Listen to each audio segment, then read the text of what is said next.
钻到了16层。大叔不出所料变成了梯箱里第3具亡魂。看着这一幕，我们沉默了许久。所以说这个电梯每一次开启都会随机选中一个楼层，以极快的速度冲刺过去，恐怕是这样。那这样的话，我们必须随机到上下3层以内才有可能存活吧？这个规则也太考验运气了。然而青青却说，往上3层恐怕也悬，要知道经历这样快速的冲刺，向上比向下还要可怕。后续的半个小时里，我们又蹲守到了3批住户的踪迹。先是一个戴眼镜的女大学生，她极其幸运，随机到了9层，仅需要下坠1层，哪怕速度快，但也只是有惊无险。女大学生高兴地从电梯中走出，而后面的2拨人就没那么走运了。一个年轻人倒霉地抽中了2层，电梯急速俯冲，送回来一堆渣子。最后一批人是4人同行，3男1女一起进入，随机到了15层，急速上升之后，同样没有1人幸免。这一关太难了，能活着走出来的只有女大学生1个人。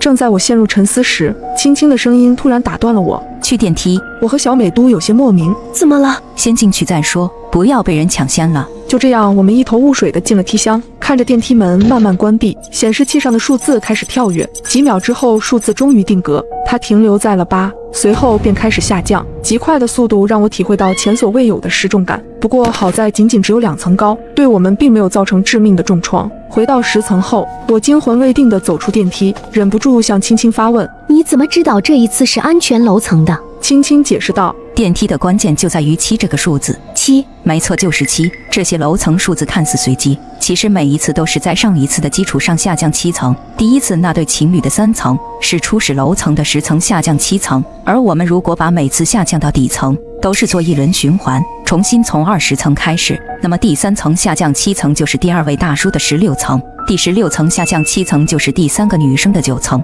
第9层再下降7层就是青年的2层，2层下降7层又到了那4个人的15层，所以我才如此笃定这一次的电梯会再度下降7层，也就是我们所经历的第8层。听完青青的话，我和小美都惊讶地捂住了嘴。电梯规则的背后居然是这么简单的规律。度过安稳的20多小时后，第8天的钟声终于响起。请注意，7日规则后社区存活9人。不知不觉之间，我们已经在恐怖的规则束缚中待了7天7夜。在紧张的氛围里，我们又迎来了第8日的规则。请注意，社区规则把